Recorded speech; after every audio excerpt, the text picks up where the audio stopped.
How do you get the most mileage out of your build for Summer Tiki? I'll tell you in just a minute. First, I just need to heckle somebody. Hey, Grima, how do you feel being shot up by a lolly? Oh, crap. Greetings and salutations. Thank you so much for coming back. I hope you're having a great summer. It looks like our heroes are. So we're going to go through some killer builds, as you know I do. If you don't, welcome. Glad to see you. Let me know down in the comments if you've gotten Summer Tiki and if that's why you're here for the first time. Or if you're a regular just coming back because you like to hear the sound of my soothing voice. Either way, I'm excited that you're here. Let's get her digits. So another fast unit, just like we've been seeing, really wonderful. She has really good bulk in all departments. I mean, for a flyer, she has good hit points, and she has a really nice defense, as you would expect. Don't have really a great resistance, and honestly, she has a super Bane in resistance. It doesn't matter. That's a fine Bane to get. It's not going to drop you out of any kind of points bins for PvP, and it's not going to save her in anything but the most obscure corner cases, so don't worry about it. If you have that Super Bane, it's okay. Let's see what she swings with. Summer's Breath. This is really exciting because it looks like a Yu-Gi-Oh card for how much text is there, and everybody's freaking out about this. It has 3 defense built into it. It has the adaptive damage the breath weapons have, and it also has the damage effectiveness against dragons, which is what Tiki seems to just be doing now. In addition to that, it gives you the special cooldown of Steady Breath. Just the cooldown, not the additional 4 when being attacked. It's not that stacky. I need to talk to you about this, and for that, we're going to go to camera 2. Wait, that's me. Camera 2! Hi! So, listen, okay? Everybody's freaking out about this thing, and there's a lot of text on it, sure. It doesn't matter, guys. There are 2 great things about this, because you know what, the effect of this against dragons, like I said, that's just Tiki's thing now. Also, okay, a plus to defense, who cares? All the big weapons come with that anymore. And lastly, I can't put adaptive damage, yeah, that's also just something dragons do now. That's not important. The 2 important things here are, is that one, for a flyer, not just a dragon, but for a flyer, this is the only way you're gonna get basically Steady Breath on. So this is very potent. The other thing that makes this really awesome is that breath attack animation. That is so awesome. Talking about the rest of her kit real quick, she does have an attack and defense bond for the A slot. She has hit and run for the B slot. She has Dragon Valor for the C slot. And that's what you're gonna use her for exactly. There's no other merit to her, just better skill points for your dragon, so have a good one. Still here, huh? Didn't buy that? Alright, let's talk some builds. Alright, so let's go ahead and go over some builds. And first thing I want to talk about is just some skill substitution, because you have a flyer like this, and hit and run is a really nice B slot, but I skipped over the rest of this because when it comes down to it, I mean, the bond is something that's good, and you can keep that, but you want to at least probably switch out that B slot. Hit and run's okay on flyers, but whenever you have that bond skill there, it's really great to put Wings of Mercy. Because then you just go ahead and warp to somebody, you're going to take that hit, and it's going to be amazing. In addition to that, you could go ahead and, for that C slot, I would make it a spur or a drive, because whenever you warp into wherever you're going, you're going to trigger your bond, you're going to give everybody a buff, and you can take the heat of wherever you're going into.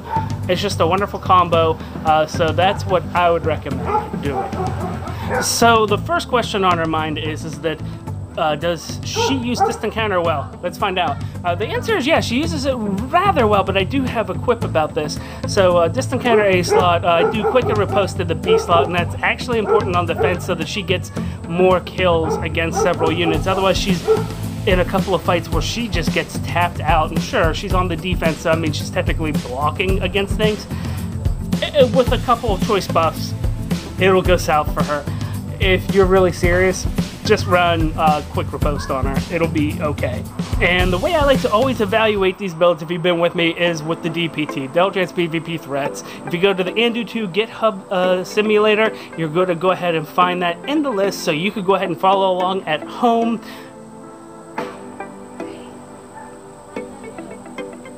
They're all potent builds, they're all buffed, they're all things that you would just hate to see in Arena. And you know what, going into the DPT here for this, you're going to see we get some wins on initiation because, you know, it's not everything's meant to be hit. You could go ahead and fight against certain things that have low stats in those because they're meant to kill you in retaliation. But of course, with the distant counter set, you don't expect to initiate very often. You expect to be attacked. So if you flip that around, then yeah, you're still killing a lot of those range mages. It is wonderful. It is a good time for you.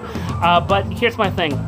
I'm looking at this win-loss record on both phases, and while they're both right in the middle of the road, for as much investment as it's going to take to put distant counter on Tiki, I don't like it. I don't think it's worth it. Is it going to be effective? Yeah, you could go through a lot of content with this, guys, but I don't think it's worth it. That's my take on it. So what is worth it? Well, let's take a look at what we got in the beginning here with this attack and defense bond in the A slot. So now our initiation is actually sort of nice. We're living through a bit more, and we have this whole ability to actually deal some real damage to somebody. On the flip side, whenever we're being initiated against, no, it's not as good, and we didn't expect that, but it's actually not abysmal. I mean, we're getting killed by some of the mages that we were killing before, and that's about it. And I'll tell you, those mages were going to kill us even if you have like a plus resistance. So you know what? It doesn't matter. You're not losing anybody more. Once again, with that Super Bane, just go with it. There's almost you don't want minus speed, but there's almost no way to mess up the Banes on this and the boons on this. So just get whatever you got and use it. So if we have that, and that's the trade-off. Here's a build for you that I'm excited about. It uses some premium fodder because I recommend attack and speed push. Here's the thing: you could go ahead and use attack and speed bond, but with attack and speed push, you can literally push into the enemy territory, hit somebody, and just wipe them out. You lose 1 damage or maybe a couple, and then you could go ahead and put quick repose seal in the B slot instead of Iode shield if you want, and then you're gonna have a lot more fun because you're gonna be doing just as well as the previous build that I showed you, honestly, whenever that another second round comes around. It's just a very potent build. It's gonna let you be dual phase. It's going to create some hard times for people. It has so much going for it, and that chill speed is amazing because the only people who are going to outspeed you to begin with are the fastest people on the field. So you want them to be debuffed. So this lets you get people like Carla, and it helps you out against Ira. The biggest thing that helps you out is just being able to survive her frickin' Regal Astra. But other than that, this is good. This is my favorite build, and this is what I got for you. So let me know down in the comments, did you get her? How are you going to build her? I'd love to be able to figure out what other people are doing with her. And do me a favor, if you like your Fire Emblem information hot and fresh like Grandma's cookies, hit that subscribe button. My name is Deltran. Thank you guys so much. I greatly appreciate all of you. And until next time, take it easy. Ruff, ruff, ruff, ruff, ruff.